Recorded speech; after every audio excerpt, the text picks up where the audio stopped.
ஒரு முன்னாள் அமைச்சர் ஒரே ஒரு திமுக எம்எல்ஏ எந்திரிச்சு சேம் சார் உங்ககிட்ட ஃபைல் இருக்குல்ல எடுத்து இப்போ டேபிள் மேல வைங்க சொல்லு. நீ தான் தைரியமான ஆளு. சொல்லு. யாராவது ஒரே ஒரு சொல்லு.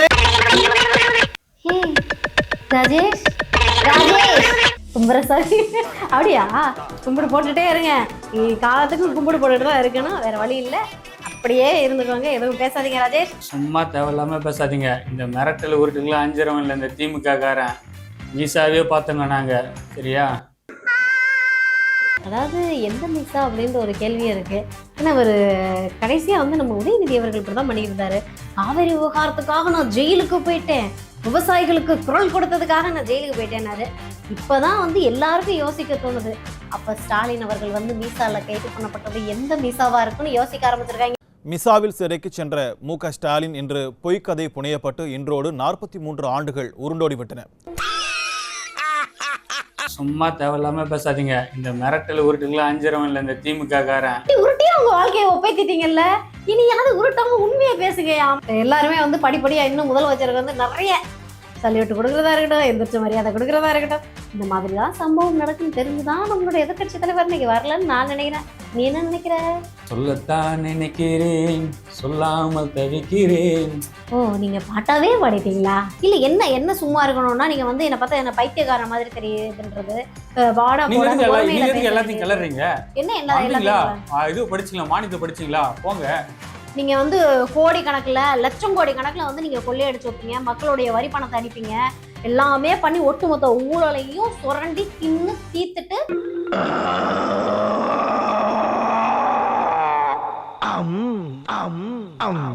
ஏன்னா வந்து நம்ம எதிர்கட்சி தலைவர் வந்து உள்ள வரல. ஏன் வரலன்றத நம்ம சொல்லணும்ல. என் டேபிள் மேல அமைச்சர் மரியல்சன் வச்ச ஃபைல் இருக்குது. ஏதாவது பேசுனீங்க அப்படின்னா ஃபைல் என்னாகும், ஓபன் பண்ணப்படும் அப்படின்ட்டாரு. சோலி முடிச்சு.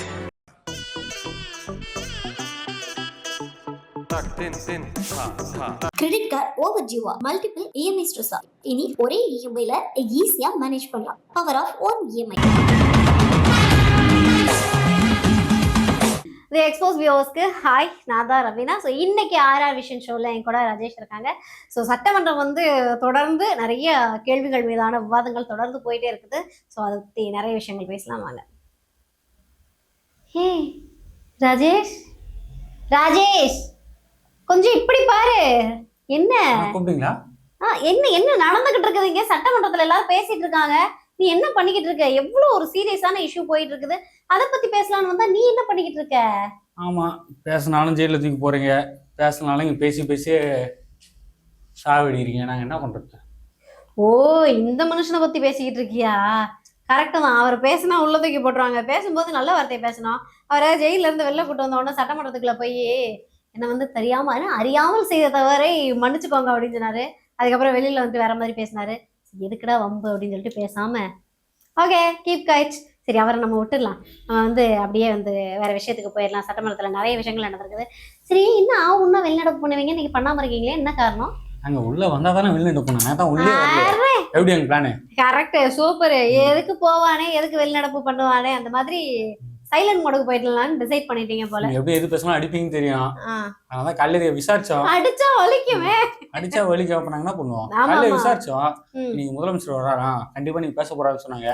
எதுக்கு நம்ம கொம்பு? அதுலயும் முக்கியமான ஒரு விஷயத்த பேச போறாரு தெரிஞ்சிருக்குன்னு நினைக்கிறேன். சொன்னாங்க, லைட்டா ஒரு தகவல் வந்துச்சு, காத்துல வந்துருச்சா? அதானே, ஊழல் லஞ்சம் லாபம் என்னன்னா மட்டும் உங்களுக்கு பேச்சு வராது, மூச்சு வராது, வெளிநடப்பு பண்ண மாட்டீங்க, எதுவுமே பண்ண மாட்டீங்க. ஸோ நிறைய விஷயங்கள் இங்கே நடந்திருக்குது. ஸோ முதல்ல வந்து நம்ம சட்டமன்றத்தில் பண்ண நல்ல விஷயங்கள் ஒரு நாளை சொல்லிட்டு அதுக்கப்புறமா அவங்க பண்ண நிறைய காமெடியான விஷயங்கள், நிறைய விவாதங்கள், அதெல்லாம் தொடர்ந்து பேசலாம். ஸோ இன்னைக்கு வந்து முதல்ல பண்ண நல்ல விஷயங்கள் எல்லாத்தையுமே நம்ம பார்த்துடலாம். ஏன்னா உண்மையாகவே அதெல்லாம் பாராட்டக்கூடிய விஷயங்கள். ஸோ இது வரைக்குமே அமைச்சர்களுக்கு மட்டும் கார் கொடுத்துருந்தாங்க. இன்னைக்கு முதல் முறையாக 3 விஷயம் நல்ல விஷயமா இருக்காங்க. ஒன்று, எல்லா எம்எல்ஏக்களுக்கும் கார் கொடுக்குற விஷயம். அதுக்கப்புறம் வந்து பால் கொள்முதல் விலை வந்து 38 ரூபாயிலிருந்து 41 ரூபா, 3 ரூபா உயர்த்தியிருக்காங்க. ஸோ அதுக்கப்புறம் பார்த்தீங்க அப்படின்னா ஒரு முக்கியமான ஒரு விஷயம், இது வந்து எனக்கு வந்து பர்சனலாக வரவேற்கக்கூடிய ஒரு விஷயம். ஏன்னா 5 லட்சம் காப்பீடா இருந்ததை 25 லட்சமா காப்பீடா உயர்த்திருக்காங்க. திமுகவும் அதிமுகவும் என்ன தெரியுமா பண்ணுவாங்க? கூவல் விடுக்க ஆரம்பிச்சிருவாங்க. இலவசமா ஏன் கொடுக்கல, இலவசமா ஏன் கொடுக்கல, மகளிர் உரிமை தொகையை ஏன் கூட்டி கொடுக்கல, ஏன் அந்த தொகையை கொடுக்கல, ஏன் இந்த தொகை? ஐயோ நல்ல விஷயம் பண்ணியிருக்காங்க, அதான் முதல்ல பாராட்டுங்க, அதுக்கப்புறமா ஏன் கொடுக்கலன்னு போய் கூவுங்க அப்படின்னு தான் எனக்கு சொல்லணும்னு தோணுச்சு. ஏன்னா வெளியில வந்து எடப்பாடி அவர்கள்லாம் வந்து கூவிட்டு இருந்ததை நான் பார்த்தேன், அதனால இந்த விஷயத்த சொல்றேன். சரி, இந்த விஷயம்லாம் ஒரு பக்கம் இருக்கட்டும், நல்ல விஷயம்லாம் நிறைய சரி, பண்ணியிருக்காங்க. அந்த கார் விஷயத்தை நீங்க சாதாரணமா கடந்து போறீங்க. இந்தியாவில் இது வரைக்கும் எந்த ஸ்டேட்லயும் எந்த ஒரு முதலமைச்சரும் பண்ணாத பண்ணியிருக்காரு. ம் ஏன்னு கேட்டீங்கன்னா, அங்க வந்து விசிகே எம்எல்ஏ, காங்கிரஸ் எம்எல்ஏ, அதுக்கப்புறம் பாத்தீங்கன்னா பாமக எம்எல்ஏக்கெல்லாம் கோரிக்கை வச்சாங்க. எப்ப இருக்கப்பட்டவங்க கார்ல போய் தொகுதிக்கு போயிட்டு ஆய்வு பண்றாங்க, நாங்க இல்லாதப்பட்டவங்க வாடகை வண்டி தான் வச்சு போயிட்டு ஆய்வு பண்றோம் அப்படின்னு ஒரு கோரிக்கை வச்சாங்க. வச்சு ஒரு வாரம் கூட ஆகல, 12ஆம் தேதி கோரிக்கை வச்சாங்கன்னு நினைக்கிறேன். மேபி 12ஆம் தேதி கோரிக்கை வச்சு அடுத்த ஒரு 2 வாரத்திலேயே அந்த கோரிக்கை நிறைவேற்றிருக்காரு. இதெல்லாம் எவ்வளவு பெரிய விஷயம். வரவேற்கத்தக்க பாராட்டத்தக்கது. விஷயம். நான் சாதாரணமா கடந்து போகல, அதாவது கார் கொடுத்தது மட்டும் இல்லாம அதுக்கு ஒரு டிரைவரு, அதுக்கு பெட்ரோலுக்கு வந்து டிரைவருக்கு allowance 25,000 ரூபாய், எல்லாமே பெட்ரோல் வந்து 75,000 ரூபாய், மொத்தம் 1,00,000 ரூபாய் எக்ஸ்ட்ரா படியோடு கொடுத்துருக்காரு. இதெல்லாம் ஒரு நல்ல விஷயம் தானே. கண்டிப்பா. அப்பதான் தொகுதிக்கு உடனடியாக போயிட்டு மக்கள் குறைகள் தீர்க்க முடியும். ஓகே, தீர்க்கட்டும், நல்ல விஷயம் தான். நான் வந்து இதை சாதாரணமா கடந்து போகல, இது வந்து முக்கியமான விஷயம் சொல்லியிருக்கேன். இந்த கார் கொடுத்ததுக்கு பின்னாடி நிறைய விஷயம் நடந்துச்சு, நான் வர்றேன். ஆனா அதுக்கு முன்னாடி ஒரு முக்கியமான விஷயத்தை பத்தி பேசணும்ல. ஏன்னா வந்து நம்ம எதிர்க்கட்சி தலைவர் வந்து உள்ள வரல, ஏன் வரலன்றதை நம்ம சொல்லணும்ல. என்ன விஷயம் லீக் ஆயிருக்கும்? ஏன்னா பொதுவா தாவேக்கா பண்ற விஷயம் எப்படியாவது லீக் ஆயிருதுப்பா, எப்படி லீக் ஆகுதுன்னு தான் தெரியல. இன்னைக்கு வந்து ஒரு முக்கியமான விஷயம் என்ன அப்படின்னா, என் டேபிள் மேல அமைச்சர் மரியல்சன் வச்ச ஃபைல் இருக்குது. ஏதாவது பேசுனீங்க அப்படின்னா ஃபைல் என்ன ஆகும், ஓப்பன் பண்ணப்படும் அப்படின்ட்டாரு. எப்போ எங்கே எதை பேசணும்னு எனக்கு நல்லாவே தெரியும், அதனால நீங்களும் உங்கள் வேலையை பார்க்குறது வந்து நல்லது அப்படின்றத சொல்லாமல் சொல்லியிருக்காரு. ஸோ மேபி இந்த மாதிரி பேசும்போது உதயநிதி இருந்திருந்தாருன்னா ரியாக்ஷன் எப்படி இருந்திருக்கும்னு யோசிச்சு பாரு. எந்த ஃபைலாக இருக்கும், எங்கே நடந்த லஞ்சமாக, உதயநிதி ரியாக்ஷன் இப்படியே தான் இருக்கும். அதான் அவர் மைண்டில் எங்கே வாங்கின லஞ்சமா இருக்கும், எந்த துறையில் நடந்த ஊழலாக இருக்கும். ஐயோ ஒரு துறை ரெண்டு எல்லா துறை, துறையும் ஊழல் தானே, எல்லா அதான் துறையும் ஒரு லஞ்சம் துறை தானே. 2 துறைனா நம்ம சொல்லலாம். ஐயோ எந்த ஊழல்ல சிக்கி வச்சிருக்காங்கன்னு தெரியல, யாரு வச்சிருக்காங்கன்னு தெரியல. இப்படிதான் உதயநிதி அவர்கள் மைண்ட் செட்டா இருந்திருக்கும். எதுக்குடா வம்பன் தான் உண்மையாவே அவர் தவிர்த்திருப்பாரு அப்படின்னு நினைச்சிருக்கேன். ஏன்னா எங்க துபாய் போயிருக்காளா, துபாய் குறுக்கு சந்து போயிருக்காரா, எங்க போயிருக்காருன்னு தெரியல. சோ நாளைக்கு சரி, ஃபைல் வராங்கன்றது இருக்குன்றாரு, பார்ப்போம். ஏன் பிரிக்க மாட்டாரு? பிரிச்சு தான் பார்க்க சொல்லுங்க. கேட்க என்ன வேண்டியதுதானே, பயம்? உங்களுக்கு தைரியம் இருக்குல்ல, தில்லு என்ன இருக்குல்ல, கேளுங்க. யார் எங்க ஒரு முன்னாள் அமைச்சர், ஒரே ஒரு திமுக எம்எல்ஏ எந்திரிச்சு, சிஎம் சார் உங்ககிட்ட ஃபைல் இருக்குல்ல, எடுத்து இப்போ டேபிள் மேல வைங்க, நாங்க என்ன ஊழல் பண்ணோம், நாங்க என்ன லஞ்சம் வாங்கணும், யாராவது ஒரே ஒரு, மத்ததுக்கு மட்டும் எப்போ ஏங்க, அதுதான் நாங்க வரும்போது கும்பிடு போட்டுனுங்க. அட அட அட அந்த அப்புறம் என்னங்க? கண்கொள்ளா காட்சியை திரும்ப பார்க்கணுமே. எஸ், அதாவது இது முன்னாடியே ஒருத்தர் வாய் கிளிய கிளிய பேசினாரு, ஐயோ நீங்க துதி பாடுங்க, கம்மியா துதி பாடணும், ஏன்னா அதிமுகல இருந்து 3 தடவை நீங்க வந்து முதலமைச்சரா இருந்திருக்கீங்க, ஒரு பொறுப்பு வேணாம், திமுகவுக்கு போனோம்னு எப்படிமா மாற முடியும் ஒரு மனுஷன் அப்படின்ற அளவுக்கு ஓபிஎஸ் மாறிட்டாரு. அவர் வந்து என்ன சொன்னாரு, எந்திரிச்சு கும்பிடணுன்றது மாண்பெல்லாம் கிடையாது, அப்படிலாம் சட்டமன்றத்துல எந்த ஒரு விஷயமுமே இல்லை அப்படின்னு சொன்னாரு. ஏன் உங்க சேகர் பாபுக்கு தெரியாதா உங்களுக்கு வந்து மாண்பு மரியாதை?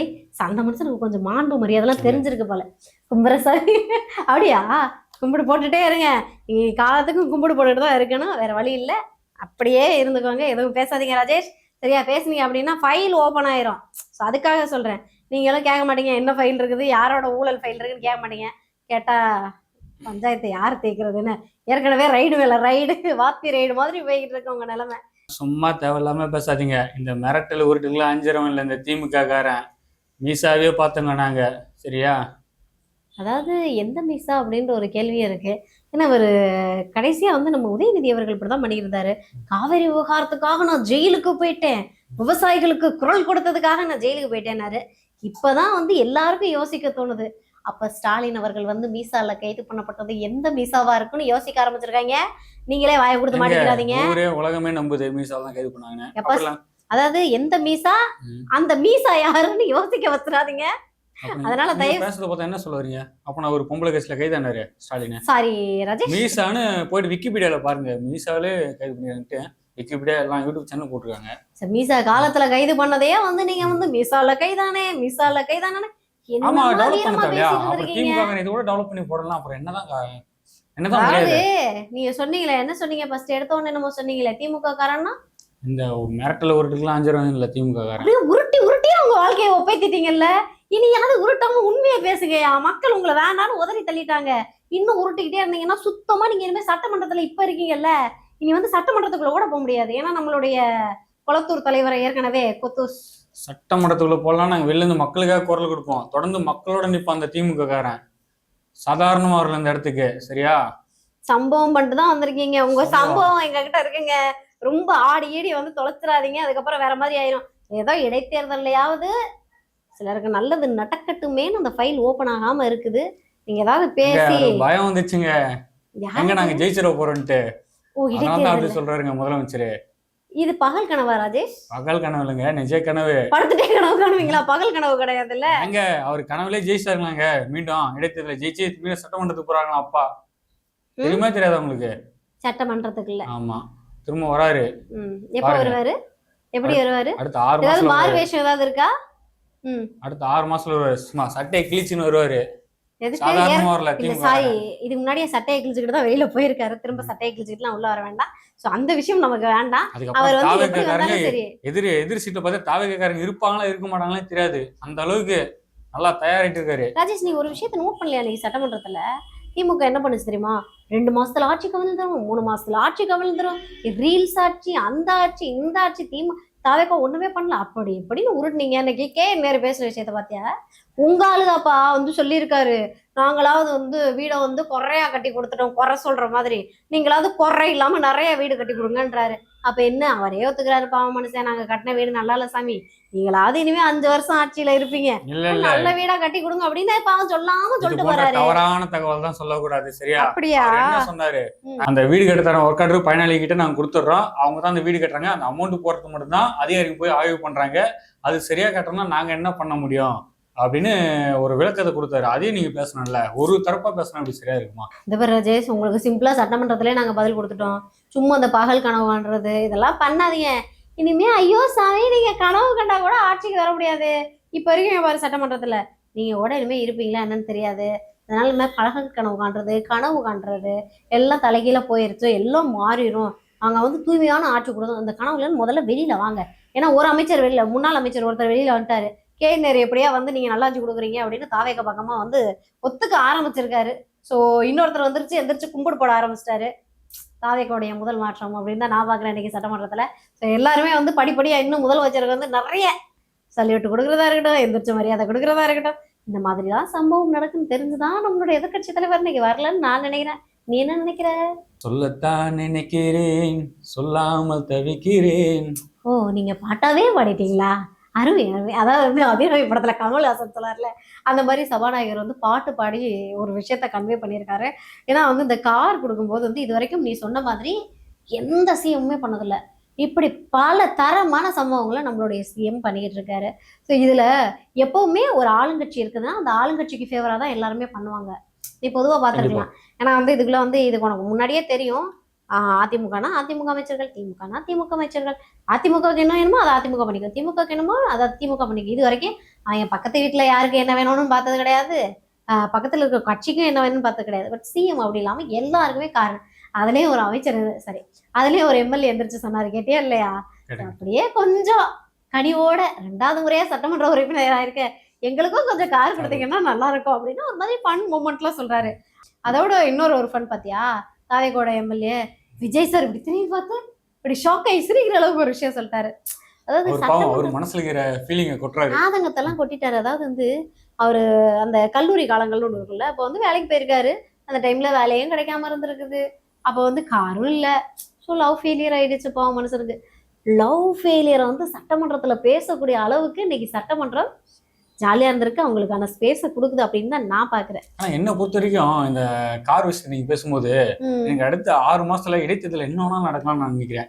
ஏன்னா அதிமுக எம்எல்ஏக்களும் மனசு மாற வாய்ப்பு இருக்கு, திமுக எம்எல்ஏக்களும் மனசு மாற வாய்ப்பு இருக்கு. ஸோ இந்த அடுத்த இடைத்தேர்தலுக்கு அந்த டேட் அறிவிக்கிறதுக்குள்ள என்ன வேணாலும் நடக்கலாம்னு நான் நினைக்கிறேன். நீங்க என்ன நினைக்கிறீங்க? அதனால டேடி என்ன பண்ணணும்னா இப்பவே அவங்களுடைய சன்ஸ் எல்லாம் வந்து பத்திரப்படுத்தி பத்திரமா பக்கத்துலயே வச்சுக்கணும்.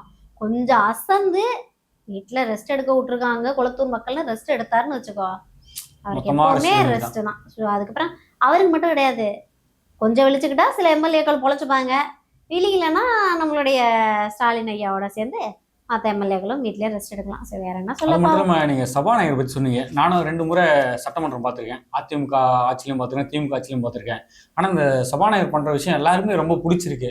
யாரா இருந்தாலும், ஆளுங்கட்சியா இருந்தாலும் சரி, எதிர்கட்சியா இருந்தாலும் சரி, அவரு கரெக்டா அந்த கட்டுக்கோப்பா நடத்திட்டு போறாரு. கட்டுக்கோப்பா இதுதான், இப்படிதான் பேசணும், இப்படிதான் இருக்கணும் அப்படின்ற போல அவர் ஒரு நல்ல மாண்போட கொண்டு போறாரு. அவரை கண்டிப்பா பாராட்டலாம் இந்த நேரத்துல. கண்டிப்பா. சரி, சபாநாயகர் வந்து என்டர்டைன்மெண்ட்டாகவும் கொண்டு போறாரு. ஸோ இந்த மாதிரி பேசுறாங்க இல்லையா, கொஞ்சம் ஃபன்னா பேசுறாங்கல்ல, அதை கண்டிக்க மாட்டாரு. ஏன்னா வந்து இதுக்கு முன்னாடிலாம் நான் ஒரு விஷயம் வந்து ஒரு நேர்காணல் பேசும்போது கேட்டேன். சேகர் பாபு இருக்கார் இல்லையா, அவர் வந்து இதே சட்டமன்றத்துக்குள்ள வந்து கலைஞர் அடியெல்லாம் போயிருக்காராம் ராஜேஷ். என்ன So, சொல்றீங்க? ஆமா, நான் எனக்கே கேட்கும்போது ஷாக்கிங்கா இருந்தது. ஸோ லைவ் இருந்தது அப்படின்னா என்னென்ன சம்பவம் நடக்குது அப்படின்றத நம்ம லைவ்லயே பார்த்துக்கலாம் போல. இன்னைக்கு ஒரு கொடூரமான சம்பவம் நடந்தது, நீங்க பாத்தீங்களா இல்லையா? ஏன்னா ஒரு சட்டமன்றத்துக்குன்னு ஒரு மாண்பு இருக்குது. அட்லீஸ்ட் லைவ் போயிட்டு இருக்கு, உங்களை எத்தனை மக்கள் பார்த்துட்டு இருக்காங்க. இன்னும் நீங்க இதே கேரக்டரோட தான் இருப்பீங்க அப்படின்னா மக்கள் எப்படி முதல்ல உங்களை அங்கீகரிப்பாங்க? நான் வந்து இப்படியே நாங்க பிடிச்ச காலுக்கு சரி, நாங்க பிடிச்ச வயலுக்கு 3 காலம் தான். யாராவது ஏத்து பேசுனேன் உனக்கு ரைடு, இல்லைன்னா வந்து உன் தொகுதியில ஒண்ணுமே நடக்காது, இல்லைன்னா உன்னை தூக்கி ஜெயில போடுவேன் அப்படின்னா நீங்க இப்படியே இருந்தீங்கன்னா மக்கள் இன்னைக்கு இருக்கக்கூடிய 47 எம்எல்ஏ கூட இருக்க நேற்று மாட்டீங்க. சட்டமன்றத்துல வந்து நீங்க பாட்டு பேசினப்ப நான் சும்மா உட்காந்து பார்த்துன்னு இருக்கணுமா? இல்ல என்ன சும்மா இருக்கணும்னா நீங்க வந்து என்ன பார்த்தா என்ன பைத்தியக்காரன் மாதிரி தெரியுதுன்றது வாடா நீங்க போடா எதுக்கு பொறுமையில எல்லாத்தையும் பேசுறது. கிளறீங்க? என்ன வந்தீங்களா? எல்லாத்தையும் இது படிச்சீங்களா? மானியத்தை படிச்சீங்களா? போங்க. நீங்க வந்து கோடி கணக்குல லட்சம் கோடி கணக்குல வந்து நீங்க கொள்ளையடிச்சு வைப்பீங்க, மக்களுடைய வரி பணத்தை அடிப்பீங்க, எல்லாமே பண்ணி ஒட்டுமொத்த ஊழலையும் சுரண்டி தின்னு தீத்துட்டு மக்களை ஒண்ணுமே இல்லாதவங்களை ஆக்கி விட்டு போயிருவீங்க. நாங்க வந்தோடனே வாவ் திமுக ஆட்சி அதுக்குதான் எங்களை வீட்டுக்கு அனுப்பிச்சு விட்டீங்களே, சூப்பரான அப்புறம் ஆட்சி எதுக்கு திரும்ப கொடுத்துருக்கு. திரும்ப எங்களை பத்தி பேசுறீங்க? வீட்டுக்கு அதான் வீட்டுக்கு போனீங்க, அனுப்பிச்சு விட்டீங்க. இப்ப வீட்டுக்கு போயிட்டீங்க, நீங்க கொண்டு போயிருக்கீங்கல்ல கூடவே மக்களுடைய பணத்தெல்லாம் அடிச்சு, அதெல்லாம் உங்ககிட்ட இருந்து வாங்க வேண்டாம். இப்ப வந்து உங்களுக்கு ஒர்க் இல்லாம உங்களை வீட்டுல ரெஸ்ட் எடுக்க விட்டுருக்கோம். பட் நீங்க மக்கள்கிட்ட இருந்து என்ன சுரண்டிட்டு போன ஆதாரம் இருக்கு உங்ககிட்ட? அத்தனையும் என்ன ஆதாரம் இருக்கு? நாங்க மக்கள் கிட்ட அடிச்சுன்னு என்ன ஆதாரம் இருக்கு? இந்த தைரியமா பேசுறதெல்லாம் எங்க கிட்ட வேண்டாம். ஏன்னா எங்ககிட்ட ஃபைல் இருக்குது. இந்த மாதிரி தைரியமா நீங்க எப்போ பேசணும்னா சட்டமன்றத்துல நான் சொன்னேன்ல என்கிட்ட ஃபைல் இருக்குன்னு, அப்போ ஒருத்தராவது எந்திரிச்சு உண்மையாவே தில்லு திராணி இருந்திருந்தா ஒரே ஒரு சட்டமன்ற உறுப்பினர் எந்திரிச்சு அந்த ஃபைலை விஜய் சார் நீங்க இப்பவே ஓபன் பண்ணுங்க, நாங்க என்ன ஊழல் பண்ணோம்னு யாராவது அதே போல நீங்க கேட்டிருந்தாங்கன்னா திருவண்ணாமலை கட்டின அந்த அணையை பத்தி பேசுறீங்க. அந்த அணையை தான் அப்பயே விசாரணை நடத்தினாங்க, அப்பயே எல்லாமே அறிக்கை வெளியிட்டாச்சு, அப்பயே விசாரணை அதாவது நடத்தி நீங்க ஊழல் பண்ணீங்கன்னு அப்பயே நீங்களே ஒத்துக்கிறீங்க அப்படிதானே? அதான் என்ன சொல்றது, அப்போ வந்து விசாரணை நடத்தினாங்க. அப்போ வந்து அந்த இன்ஜினியர் மேல இருந்து தவறு இல்லை, கட்டணம் மேல இருந்து தவறு இல்லைன்னு சொல்லிட்டாங்க. ஏன்னா அந்த டைம் ரொம்ப அதிகமான இது சீற்றம் அதிகமாயிடுச்சு, இயற்கை சீற்றம். அது இல்லாம 3 லட்சம் கண்ணாடி தண்ணி திறந்து விட்டா அந்த அணை எங்கன்னு தாங்கும்? கல்லணை இருக்கு. இயற்கை யாரை சும்மா விட்டுது? சரி கல்லணை இருக்குல்ல, கல்லணை எத்தனை வருஷமா இருக்கு? அது ஒரு 1000 வருஷமா இருக்குமா? சோழர்கள் காலத்துல கட்டின கல்லணை அது இருக்குமா? அது எப்படியா நீங்க கட்டின பாலம் மட்டும் 3 மாசத்துல இடிஞ்சு விடுவோம்? எங்க தரமா தாங்க கட்டணும். தரவானா எப்படி? அதை அடிச்சுன்னு போது திமுக என்ன பண்ணுவான்? ஓ, அதாவது தண்ணி அடிச்சுக்கிட்டு போற அளவுக்கு கட்டுறதுதான் உங்களுடைய தரமா? அதாவது வெறும் 57 கன அடி தண்ணி போற மாதிரி தான் நாங்க வந்து கட்டினோம். ஆனா திடீர்னு பார்த்தா வெள்ள 3 லட்சம் கண்ணாடி வந்துருச்சு தண்ணி. 3 லட்சம் கண்ணாடி எப்படி பாலங்க தாங்கும்? அதனால அடிச்சு நாங்க வந்து போயிருச்சு. பொறுப்பேற்க முடியும். நீங்களும் பொறுப்பேத்துக்க முடியாது, இன்ஜினியரும் பொறுப்பேத்துக்க முடியாது, அங்க வேலை பார்த்தவங்களும் பொறுப்பேத்துக்க அது முடியாது. விசாரணை நடந்து அதனால போச்சு. நீங்க ஒட்டுமொத்த பழியும் தூக்கி தண்ணியில போட்டுருவீங்க. இப்ப தண்ணிக்கிட்ட போயிட்டு நாங்க விசாரணை பண்ணணுமா கேக்குறேன்? என்னையா கொஞ்சமாவது காமன் சென்ஸோட பேச மாட்டீங்களாயா? பண்றது எல்லாம் அயோக்கிய தானா? நீங்க வந்து அதுக்கு பில் அமௌண்ட் ஒண்ணு காமிச்சிருப்பீங்கல்ல, நீங்க வெள்ளை அறிக்கையை கொடுங்க, முதல்ல வெள்ளை அறிக்கையை கொடுத்துட்டு பேசுங்க. எங்க அதாங்க அப்பயே அந்த ரிப்போர்ட் வெளியிட்டாங்களங்க. ஓ, அந்த வெள்ளை அறிக்கையும் தண்ணியோட போயிருச்சா? ஆமா, நீங்க என்ன பண்ண சொல்றீங்க? ஆஹா, எப்படி என் பழத்தை கட்டிட்டு கொஞ்சம் கொஞ்சம் நஞ்சமான வெள்ளம் போச்சு ஆத்துல. அதனால வந்து வெள்ளத்தோட வந்து நீங்க கட்டின பாலத்துக்கான கணக்கு ஊரே அதாவது அடிச்சு வெள்ளை போறதுக்கு அறிக்கை, வெள்ளம் போச்சு, அதனால எல்லாமே அது வெள்ளத்தோட சேர்ந்து போச்சு. வெள்ளத்தோட போயிருச்சுல்ல. அதை பத்தி நீங்க பேசாதீங்க. இப்ப கரெக்ட். நீங்க என்ன ஆச்சு பண்ணுங்க, அதை பத்தி பேசுங்க. அதாவது ராஜேஷ், திமுக அதை பண்ணா இதை பண்ணா பேசுங்க. அதாவது ராஜேஷ் இப்ப நாங்க அதுக்கு தான் வரோம் ராஜேஷ். ஏன்னா வந்து நாங்க வந்து மக்களுக்கு வந்து ஒரு ப்ராமிஸ் பண்ணியிருக்கோம். இந்த மக்களுக்கு வந்து எல்லா நல்லதையும் பண்ணி கொடுப்போம், அடிப்படை தேவையை பண்ணி கொடுப்போம், ஒரு ஸ்ட்ராங்கான வீடு கட்டி கொடுப்போம், சரியா? ஏன்னா வந்து அந்த அமைச்சர் சொல்லியிருக்காரு, விஜய் சார் வந்து 50 வருஷம் ஆகுற அளவுக்கு வீடு தரமா கட்டி கொடுப்பாரு அப்படின்னு. அதை வந்து நேரு அவர்களும் அக்செப்ட் பண்ணிக்கிட்டாங்க. அதனால நீங்க வந்து இவ்வளவு போகணும் அப்படின்றது அவசியமே கிடையாது, சரியா? அதனால வந்து இனிமே தாவேக பண்ணக்கூடிய ஒரே சம்பவம் எல்லாமே தரமான சம்பவமா தான் இருக்கும். நீங்க எப்படி காலத்துக்கு கூவிட்டே தான் இருக்கணும். நம்மளுடைய புஷி ஆனந்த் சார் சொன்ன மாதிரி தப்பு பண்ண மாட்டேங்க. இருங்க, புஷி ஆனந்த் சார் சொன்ன மாதிரி கனவுல கூட நடக்காது. இனிமே நீங்க ஆட்சி இல்லை, இன்னும் வரும் காலங்களில் இடைத்தேர்தலில் சட்டமன்றத்துக்குள்ள கூட நீங்க வர முடியாது. ஸோ பை சான்ஸ் உங்களுக்கு கொடுக்குறோம், சட்டமன்றத்தில் இடைத்தேர்தலில் தயவு செஞ்சு நின்றாதீங்க. ஸோ மண்ணை கவ்விட்டு அதுக்கப்புறமா வந்து ஐயோ போச்சே அம்மா போச்சேன்னு மறுபடியும் ஏற்கனவே இன்னும் மறுபடியும் 3 மாசத்துல தாவேக ஆட்சி கலைஞ்சிடும்னு வந்து மறுபடியும் பித்து பிடிச்ச மாதிரி ஆயிராதீங்கப்பா. அதுக்கு தான் ஒரு வார்னிங் கொடுத்துருக்காரு. நீங்களா பொழைச்சிக்கிட்டீங்க அப்படின்னா உங்களுக்கு நல்லது சொல்லிட்டேன். இங்க வேறு ஏற்கனவே வந்து உங்களுடைய அண்டவாளம்லாம் தண்டவாளத்தில் ஏற்றியாச்சு. அதனால நாளைக்கு வரும்போது முதல்ல வருவீங்களா? Very good. அப்படியே இருந்தீங்கன்னா உங்களுக்கு நல்லது. பார்க்கலாம், இன்னைக்கு வந்து வெளிநடப்பு நடக்கும்னு எதிர்பார்த்தோம், பட் நீங்கள் உள்ளே வரல. நாளைக்காவது முதல்ல உள்ளே வாங்க, அதுக்கப்புறமா உங்களுடைய வெளிநடப்பு ட்ராமாவெல்லாம் நாங்கள் அதுக்கப்புறம் எப்படி ஃபேஸ் பண்ணுவோம் பண்ணிக்கிறோம். பாருங்க நாளைக்கு சம்பவத்தை மட்டும் பாருங்க. உங்களோட சம்பவத்தை நாங்க வந்து டெய்லி பார்த்துட்டு தான் இருக்கோம். ஐடி கிட்ட சொல்லியாச்சு, என்ன எல்லாத்தையும் பண்ண டேட்டா எடுத்துட்டாங்க. ஆஹா நாளைக்கு ரெக்கார்டோட பேசுறோம், ரெக்கார்டோட ஆதாரத்தோட பேசுறோம். உங்க இடம் தான் ப்ரூஃப் இருக்குமா? எங்க கிட்டயும் ப்ரூஃப் இருக்கு. நாளைக்கு வரோம். சாரி, நாங்க எந்த ஊழலும் பண்ணல. நாளைக்கு சம்பவம் இருக்கு. காலையில துண்டை போட்டுட்டு வெளியில போகாம இருங்கயா முதல்ல. அதுக்கப்புறமா நின்று பேசுங்க. எங்ககிட்ட எல்லா விஷயமும் இருக்குது. முதல்ல நின்று எல்லாத்துக்கும் பதில் கொடுங்க. அதுக்கப்புறமா நாங்க வந்து உங்களுக்கு என்ன பேசணும், என்ன பண்ணோம், எப்போ எதை பேசணும்னு எங்களுக்கு தெரியும். அப்போ நாங்கள் பேசுகிறோம். சரியா? எங்க பேசணும்னு தெரியும். ஓகே, பொறுத்த வந்து நாளைக்கு பார்ப்போம்.